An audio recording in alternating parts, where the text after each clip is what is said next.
Good morning. Ma'am এসে বসে আছে, মা একটু তাড়াতাড়ি করো। আর ওখানে খাবার রেডি করেছি আমি, ওই ঘরে দিয়ে আসছি। হ্যাঁ, এখানে সিন্টির ব্রেকফাস্ট, জল বিস্কুট আর পেডিয়াশোর, আর আছে ঘন্টুর দুধ। ঘন আয়, খেয়ে নে।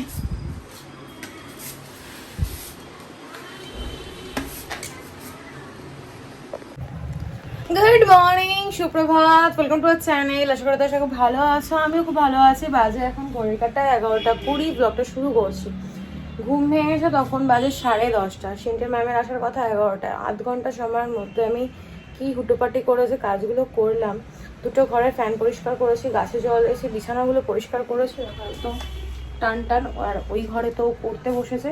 সিন্টির স্নানও হয়ে গেছে, ওর ব্রেকফাস্ট হয়ে গেছে। অতনু কেন বলছে, ঘন্টুরও ব্রেকফাস্ট হয়ে গেছে। অতনু ব্রেকফাস্ট করে যাচ্ছে না, আজকে রুটি আর সাদা আলু চচ্চড়ি হয়েছে ব্রেকফাস্টে। এটা নিয়ে রাত্রেবেলা আমাকে শুতে হয়, কারণ ঘন্টু বারবার করে ডিস্টার্ব করে। একবার অতনু, আমি, সিন্টিকে আর অতনুকে বেশি ডিস্টার্ব করে, কারণ আমি যেহেতু ডান্ডা দিই, ওই জন্য আমার কাছে খুব কমই আসে। অতনু আর সিন্টিকে খুব ডিস্টার্ব করে ওই কারণে। আর এই মানি প্ল্যান্টটা আমি নিয়ে এসেছি আমার শ্বশুর বাড়ি থেকে, ভালো লাগছে না দেখতে। আর এখানে একটা ঘড়ি ছিল, সেই ঘড়িটাকে আমি ওই মেইন দরজার পাশে যে র্যাকটা রয়েছে সেখানে রেখে এসেছি। চলো রান্নাঘরের অবস্থাটা একবার দেখাই তোমাদের। সিঙ্কে এতগুলো বাসন আছে, এগুলো আমাকে পরিষ্কার করতে হবে। এখানে খাবার দাবার গোছানো, আর গামলা পুরো পরিষ্কার। ওখানে দেখো দুধটা হাফ খেয়ে হাফ রেখে দিয়েছে, এইগুলো সব পরিষ্কার। এই ঘরে পড়ছে, দরজাটা বন্ধ। এখন ঘর ঝাড় দেবো, বাইরেটাও পরিষ্কার করবো। নিজে ফ্রেশ হয়ে গেছি, ব্রাশ করা হয়ে গেছে, নিজে যা কাজ ছিল টুকটাক স্কিন কেয়ার সেটাও হয়ে গেছে। স্কিন কেয়ার বলতে আমি যতবারই মুখ ধুই না কেন, ওই প্লাম্পের ওই মিক্সটা মুখের মধ্যে দিলাম, খুব সুন্দর ঠান্ডা ঠান্ডা লাগে। কিন্তু দুঃখের বিষয় হচ্ছে এইবার এই যে প্লাম্পের ওই মিক্সটা নেওয়া হয়েছে, এটার না স্প্রেটা কাজ করছে না, তাই হাতে নিয়ে দিতে হচ্ছে। স্প্রেটা কেন জানি না কাজ করছে না, কেমন দিলে পরে ছিটকে পিচকিরির মতো হয়ে গেছে। তো এটা হাতে নিয়ে আমাকে এখন দিতে হচ্ছে। এখন আমি ভাবছি এটা কতদিনে শেষ হবে, আমি একটা ওই ভালো স্প্রে কিনতে পারবো। কিন্তু আমার হাত থেকে পড়ে গেছিলো, ওই জন্যই হয়তো স্প্রেটা ভেঙে গেছে। আমি ওদিকে গিয়ে কথা বলতে পারছি না, তার কারণ ও পড়ছে, ওর মনোযোগ নষ্ট হয়ে যাবে। আর এমনিতেই পড়তে বসে 50 বার মা মা করে। আর দেখো কানেরটা আমি পড়েছি। অতনু আর সিন্টি কালকে অনেকবার বললো, মা তুমি পড়ো তুমি পড়ো। অতনু বললো তুমি যখন এখন সাজুগুজু করেই আছো তো তুমিই পড়ো, মায়ের মেয়ের জিনিস মাই উদ্বোধন করুক, তো কী হয়েছে। আমি বলছি না, ওর জন্য কিনেছি। আগে প্রথমে ওর কানে দিই, তারপর ওর কানে একবার পরিয়েছিলাম। ও বলছে না আমি এখন এটা পরবো না। ওই ওকে বলেছি যে ওর আম্মা কানের দেবে, এখন ওই কানেরটাই পরবে। আদেও কিন্তু ওই কানের আমার কাছে আছে একটা, তারপরেও ভেবেছে অন্য কোনো কানের দেবে, সেজন্য ওইটাই পরবে এখন। আমি ঠিক আছে আম্মা পাঠাক তারপর তো। হ্যাঁ, আমিই পরে নিয়েছি, আর কানে বেশ ভালোই লাগছে। যেরকম গুড় দেবে সেরকম মিষ্টি হবে, এটা একদম ছোট্ট। আর দেখো ওরা কি দিল না দিল সেটার থেকেও বড় কথা হচ্ছে ওরা যে আশীর্বাদ করছে, ভালোবাসছে, এটাই অনেক। সবসময় দেওয়া থোয়াতেই তো ভালোবাসা বাড়ে না, ভালোবাসা বাড়ে তুমি কতটা কাছের মনে করছো, কতটা আমার সঙ্গে ভালো ব্যবহার করছো, বিহেভিয়ারটা তোমার দেখতে হবে, তবেই ভালোবাসাটা বাড়ে। আমার ঘন ঘন কথা জড়িয়ে যাচ্ছে, ঠিক আছে, কোনো জল খাইনি, একটু জল খাবো। আমার ঘন ঘন বেরোনো হয়ে যাচ্ছে। এই রবিবার দিন তোমাদের বললাম বড় মার কাছে যাওয়ার ইচ্ছে আছে, এখনো অবধি জানি না, মা যদি টানে তো যাওয়া হবে। বলে এসছি দুই বাড়িতেই যে যাব। এখন এবার ওদের শরীরের ওপর ডিপেন্ড করছে, ওরা যেতে পারবে কি পারবে না। আমি একটা কথাই বলবো, ওরা যেতে পারুক চাই না পারুক, আমার মন চাইছে আমি তো যাবই। আমার প্রচণ্ড ইচ্ছে করছে, সবাই যাচ্ছে বলে সেই জন্যই আমাকে দৌড়াতে হবে এমন কিছু না। অনেক দিন ধরেই ভাবছিলাম যাবো। আর পুজোর সময় তো কোনো সময় আমি যেয়ে উঠতে পারবো, কারণ আমার শ্বাসকষ্ট আছে, একটু সাফোকেশনের প্রবলেম হয়। তো অত লোকের মাঝখানে গেলে পরে আমার শ্বাসকষ্ট হবে, আমার নিজেরই শরীর খারাপ হয়ে যাবে। পুজোর সময় যেতে পারবো না। মন্দির হয়েছে, মন্দিরেও সেই কি বলে কোষ্ঠী পাথর নাকি, ওই পাথরের মূর্তি মায়ের রয়েছে। সেই মায়ের মা তো মাই, সে যেরকমই হোক না কেন, মাটির প্রতিমা হোক আর পাথরের প্রতিমাই হোক, মা তো মাই হয়। তো গিয়ে পুজো দিয়ে আসবো। ওই ইন্ডিগো শাড়িটা অনেকদিন ধরে ভাবছিলাম পরবো, তো দেখি যদি ব্লাউজটা ঠিকঠাক বানিয়েছে, যদি মনে হয় ওটাই পরে চলে যাব। কারণ আমি নতুন শাড়ি অনেকগুলো আছে, সেখান থেকে একটা পরে নেব, নতুন জিনিস পরেই যাবো। আর তোমাকেও বলেছি তুমি নতুন একটা জামা কাপড় পরে যাও। বাইরে কি রোদ উঠেছে দেখো, গাছগুলোতে জল দিচ্ছি না, মনে হচ্ছে যেন জল দেওয়ার সঙ্গে সঙ্গেই জলটা টেনে নিচ্ছে, এত পরিমাণে গরম। আর কালকে জানো সিনটি একটা বলের মতো ফুল নিয়ে এসছে ওই দিদির বাড়ি থেকে, তোমাদেরকে পরে আমি দেখাচ্ছি। যাই হোক চলো, অনেক বকবক করলাম, আর বাজে বকবক না করে ব্লগটা শুরু করি। তোমরা দেখতে থাকো আর সঙ্গে থাকো। এটাই তো বল ফুলটা, কালকে এটাই সিনটি নিয়ে এসছে, আরও সুন্দর ছিল এটা। এখন তো এই যে এইরকমভাবে ভেঙে এনেছে, এটা এর মধ্যে বসিয়ে রাখা হয়েছে, সুন্দর লাগছে কিন্তু দেখতে বেশ।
ঘড়ির কাঁটায় সময় হচ্ছে 1:55।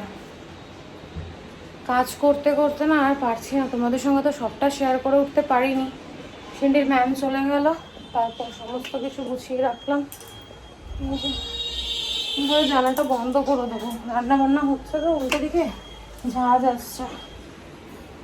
আর ওরা না অ্যাডজাস্টও চালায় না, আর চিনি আই থিঙ্ক আছে কি নিয়ে বলতে পারবো না। নিজের জন্য এক গ্লাস ছাতু বলে রেখেছি, দেখো এখন অবধি খেতে পারিনি। আমার মতো পাগল আর একটাও নেই। প্রথমে সমস্ত গাছে জল দিয়েছি, দেওয়ার পর মনে পড়লো, বাসন টাসন ধুয়ে গাছে জল টল দিয়েছি, দেওয়ার পর মনে পড়লো এই ঘরের যে 3টে গাছ আছে, এই যে 3টে গাছে জল দেওয়া হয়নি। 3টে গাছে জল দিইনি। তারপর আবার ঘর 3টা করে আমি মুছে নিয়েছি, ঘরটার মুছে রান্নাঘর পরিষ্কার করে দেখো খাওয়ার দাওয়া সব গুছিয়ে রেখেছি। তারপর আমার মনে পড়লো গাছে জল দিইনি, আবার জল দিলাম, নিচে জল পড়লো, আবার ঘরটা মুছলাম। এখন ছাতুর শরবতটা খাবো, কয়েকটা রিলস আপলোড করবো, করে ডাস্টিং করে ঘরটা মুছে স্নান করব। এখন অবধি ব্লগে এডিট করিনি, কখন এডিট করবো কখন আপলোড করবো জানি না। ভালো লাগছে না কিচ্ছু, প্রচণ্ড শরীরটা খারাপ করছে। পরের দিন না আসলে মর্মটা বোঝা যায়। সমস্তটাই করেছি, শুধু বেডশিটটা চেঞ্জ করিনি। আর এখন থাক একদিন, আজকে তো মনে হয় বৃহস্পতি, আজকে বৃহস্পতিবার, কালকে শুক্রবার, কালকেও আসবে না, শনিবার দিন একবারে চেঞ্জ করবো। চল আর কথা বলতে পারছি না, ছাতুর শরবতটা খাই, তারপর কাজকর্মগুলো করি, পরে দেখা হচ্ছে। নাকের মাথাটা দেখো পুরো লাল হয়ে গেছে, এত নাকটা ডলেছি। যাই হোক, স্নান হয়ে গেছে, বাজে এখন 5টা, পুরো 5টা বাজে। অতনুর ফোনে অ্যালার্মও বাজছে, বাবু অ্যালার্মটা বন্ধ করে যেত। অতনুর কাছে স্নানে, ও স্নানটা করে আসুক, তারপর পুজো দেবে, তারপর লাঞ্চ করবো। অতনুর মেশিনটির লাঞ্চ হয়ে গেছে, বউরও লাঞ্চ হয়ে গেছে। পিছনে দেখতেই পাচ্ছ গোপাল ভাঁড় চলছে। তাহলে তোমাদের সাথে একটু কথা বলে চলো তোমাদের সঙ্গে লাঞ্চটাও শেয়ার করে দিই। আর ব্লগ এডিট করা হয়নি, খেয়ে দিয়ে ব্লগ এডিট করব, করে আপলোড করব, তারপর একটু ঘুমাবো। আজকে ভেবেছিলাম আমি বাড়ি যাব, কিন্তু আর ইচ্ছা করছে না, আর এনার্জি নেই। সারাদিন কাজকর্ম করে না আর এনার্জি নেই। এসিটা মাঝে মাঝে ঠিক হচ্ছে, আবার মাঝে মাঝে বিগড়ে যাচ্ছে, তো সেই কারণে কালকে সার্ভিসিংয়ের লোক আসবে। এখন দেখা যাক কি বলে। আবার এখন চিন্তা নেই, এখন ওই ঘরে এসিটা আছে তো ওই জন্য চিন্তা নেই, যে কষ্টটা হবে না। নালে যখন এই লয়েডের এসিটা ফার্স্ট টাইম আমাদের ডেলিভার দিয়েছে, তখন তো তোমরা দেখেইছো যে কি ভোগান্তিটা হয়েছে। তার জন্য দীঘাও আমাদের ঘুরতে যেতে হয়েছে, মানে গরম থেকে বাঁচার জন্য। কি বলবো, আর খাজনার থেকে বাজনা বেশি হয়ে গেছে। যাই হোক চলো, পরে দেখা হচ্ছে। এটার মধ্যে আছে রুটি আর সাদা আলুর তরকারি, আর কেউ খাবেও না, রুটিটা হয়তো ঘন্টুকে দেওয়া হবে। আম ডাল হয়েছে। কিছু না কিছুর আওয়াজ তোমরা পাবেই। এখানে আছে মাছের ঝাল, অনেক কিছু রান্না করে দিয়ে গেছে। বেগুন ভাজা, আবার এখানে ভেন্ডি ভাজা, পোস্ত ছড়িয়ে ভেন্ডি ভাজা। এই হচ্ছে আজকে লাঞ্চের মেনু। কিন্তু কোনো খাবার দেখেই আমার খেতে ইচ্ছে করছে না। খাবার দেখলেই যেন আমার গায়ে জ্বর চলে আসছে জানো। হ্যাঁ,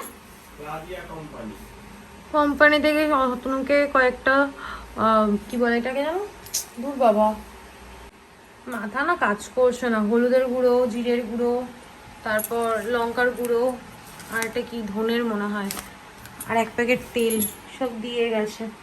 আর ওকে বলেছিলাম আসার সময় লস্যি নিয়ে আসতে, লস্যি নিয়ে এসে। ফ্রিজটার অবস্থা দেখো, জায়গা নেই একটু। ডিমের ট্রেটা ফাঁকা, একটাও ডিম নেই। ডিম নিয়ে আসবে তো গো।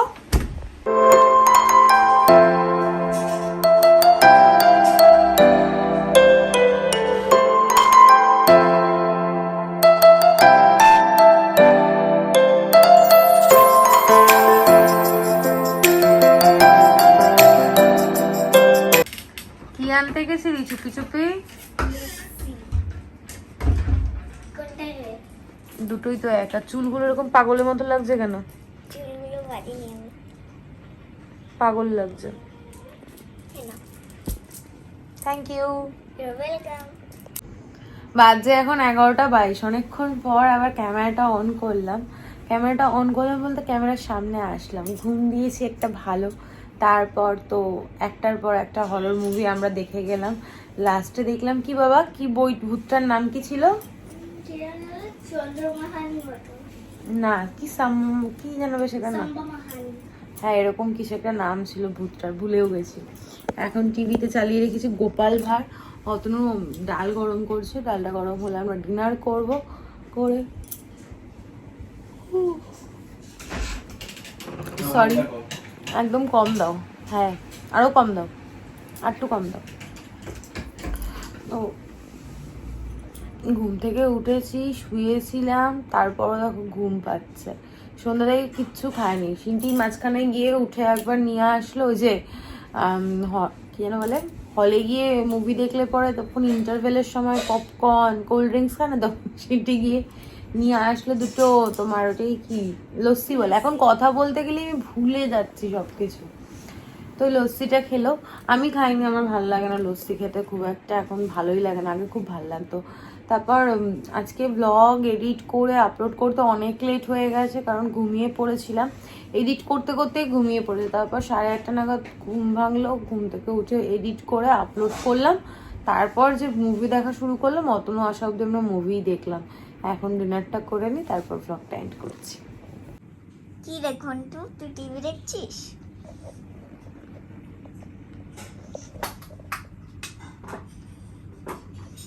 টেস্টে তাকিয়েছে।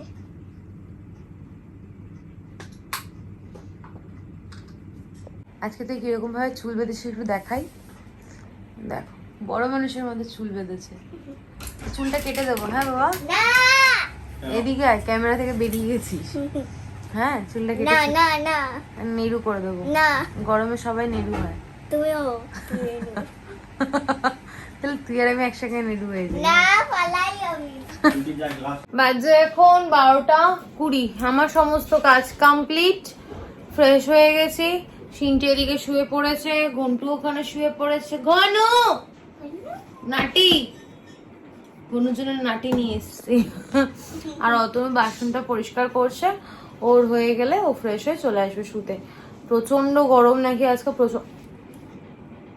আমাকে কথা বলতে দাও কিন্তু। প্রচন্ড গরম। মা বলছে, মার শরীর অস্থির করছে। কালকে আমি ওয়ার্ড্রপটা গুছিয়েছি, তো মাকে ভিডিও কল করে দেখাচ্ছিলাম যে মা দেখো খুব সুন্দর করে আমি গুছিয়ে রেখেছি। তাই মা বলছে দাঁড়া কালকে আমিও গোছাবো। তো মা আজকে গোছাচ্ছিল, বলে জানিস আমি হাফ গুছিয়ে আর পারছি না, আমার শরীর হাঁসফাঁস করছে, এত কষ্ট হচ্ছে। এসিটা চালিয়ে মত দেবো, এসিটা চালিয়ে নিয়ে করতে পারতে। তো বললো না আজকে প্রচন্ড গরম, আমাদের পাশেই নাকি কোন পাশের বাড়িতে কোন কাকিমার এরকম শরীর খারাপ হয়েছে, এরকম গরমে প্রেশার বেড়ে গেছে, বেড়ে গিয়ে নাকি হসপিটালে হয়েছে। আমি যে তুমি সাবধানে থেকো, তোমার দরকার নেই আলমারি গোছানো, তুমি রেখে দাও, আমি যখন যাব তখন গুছিয়ে দেবো। আর আমি কচু গোছাই, আমি গিয়ে বসি কতক্ষণ আর কি বা গোছাবো, হয় না, হয়ে ওঠে না।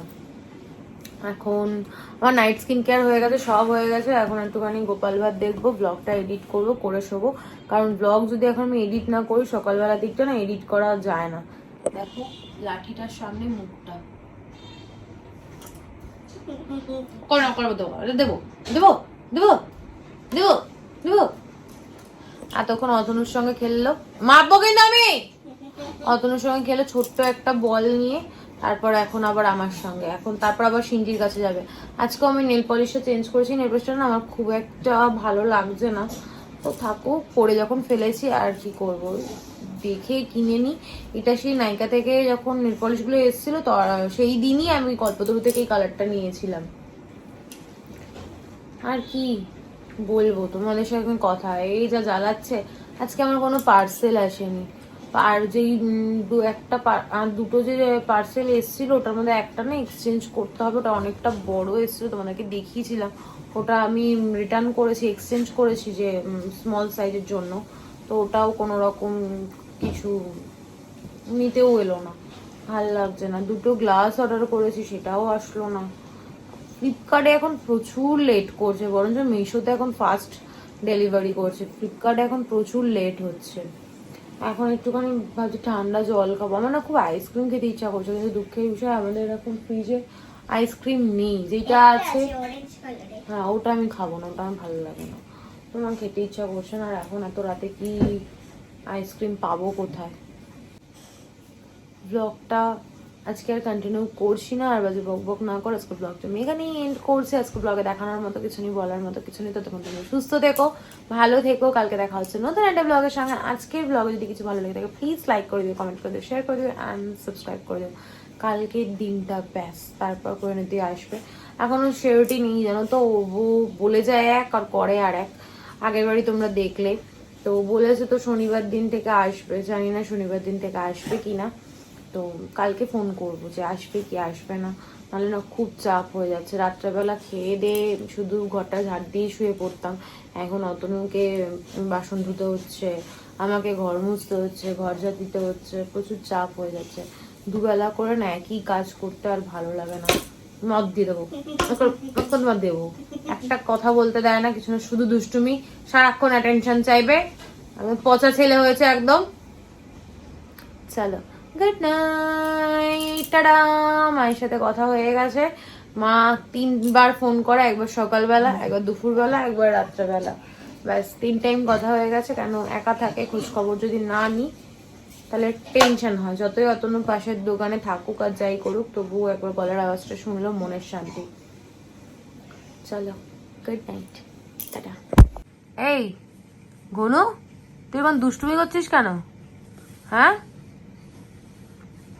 কি রে, এদিকে তাকা, এই যে এদিকে তাকা, তুই দুষ্টুমি করছিস কেন? সবাইকে গুড নাইট বলে দাও।